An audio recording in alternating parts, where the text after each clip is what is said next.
Hi. Welcome back to another episode on the Healthy Wisdom series with Dr. Jen. All right, Healthy Wisdomers, are you guys ready to explore with me the 12 guiding principles to good governance? Now, you guys, the last series we just covered, we talked about the mission, the vision, and the core values that make up good governance, which also can be applied to our daily lives. And today we're going to start with the first of the guiding principles that will help us in that journey to living out a remarkable life that is going to be nice and directed and purposeful and hopefully as remarkable as you can make it. So the first of the 12 guiding principles is actually none other than leadership. Now, what do I mean by leadership? Well, there's a lot of different ways to look at this one super big umbrella term, but I'm going to start off by giving you the definition that in the context of good governance so that we can kind of take that and then use that to be one of the examples for us to be able to kind of craft our own life example through it. So the principle of leadership in good governance is a board that has a strong hand in setting with management and approving the purpose and long-term direction of the organization, which defines everything else in governance and management. Okay, that was literally a mouthful. It just sounded like a whole bunch of words, right? But if you actually, sort of focus in on the specific key words in there, we've got strong hand in setting with management, approving the purpose and long-term direction. That literally sums up what good governance would be when you are using the principle of leadership. So the management would be in our lives, the people that actually compose of that unit, which is your family members or yourselves, or it could be the individuals in your relationships or in whichever sort of arrangement you guys have. And then the purpose, right? We talked about purpose when we talked about mission. And so this kind of almost brings in everything that we've talked about in our previous few episodes. And the key word here for the leadership is long-term direction, because that involves not just the mission, not just core values, but it's determined by the vision that you have. And to have the right direction long-term wise, to see where you're going, whether it's in that relationship, whether it's, the course, the journey of your life, that is one of the key aspects of what leadership really is. You could lead a whole bunch of people to do so many different things, including your family members.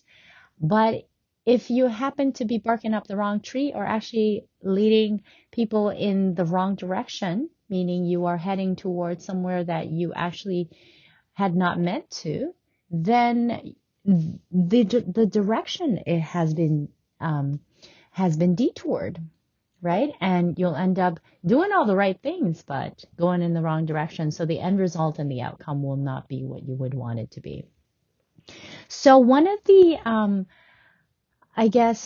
techniques or the tools that we can employ in this, I've actually learned from one of my mentors, Dr. John Maxwell, who is one of the key guys in leadership. I think he's been teaching for more than 40 years on this subject.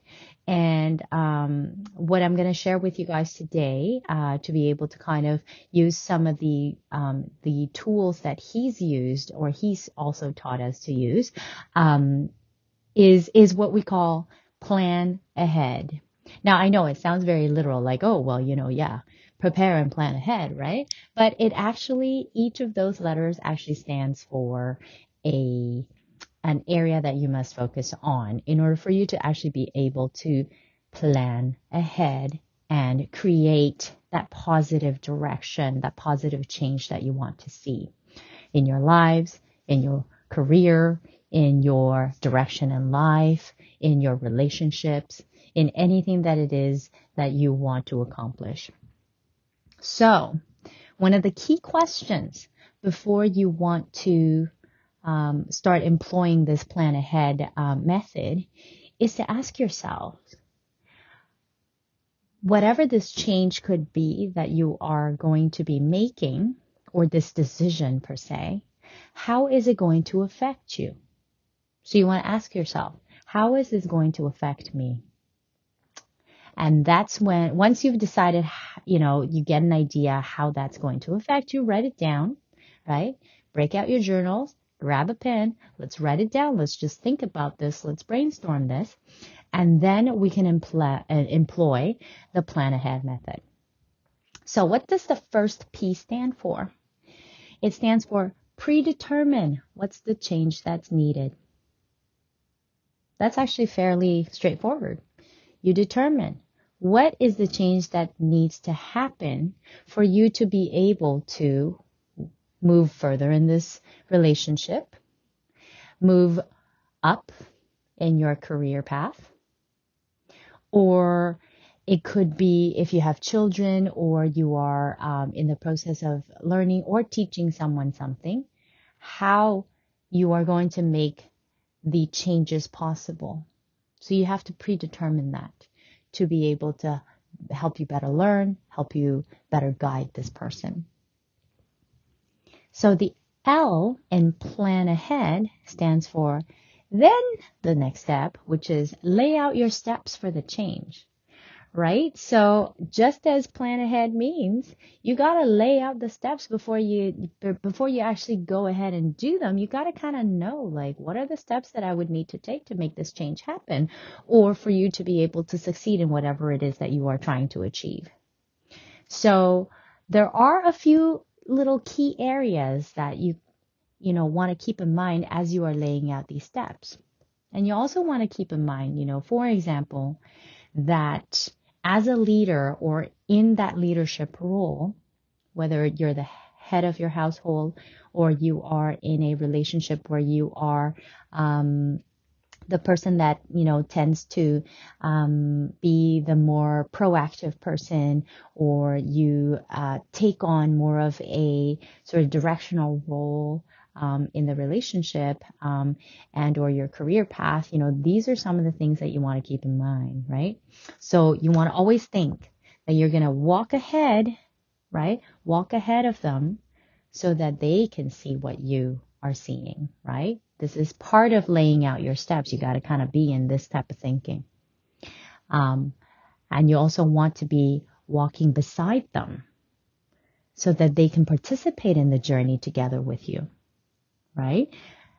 And also, last but not least, you want to be walking behind them so that you can watch how those that you empower are able to come into their power, come into their, they're the best of themselves, how they are going to accompany you in this journey of change. So those are just the three key roles that you want to kind of keep an eye on as you are laying out your steps for the change. So far we've covered, you got to predetermine and determine what's the change that's needed, and you got to lay out the steps for that change. You have to keep in mind to walk ahead of them, walk beside them, and walk behind them, right? So when you're walking ahead of them, you're setting that example. You're being the role model. You are showing them the way, right? Just as the principle of leadership shows in that definition, you want to give them that direction. And when you are walking beside them, you are playing that role of a friend, because you're participating in the journey together.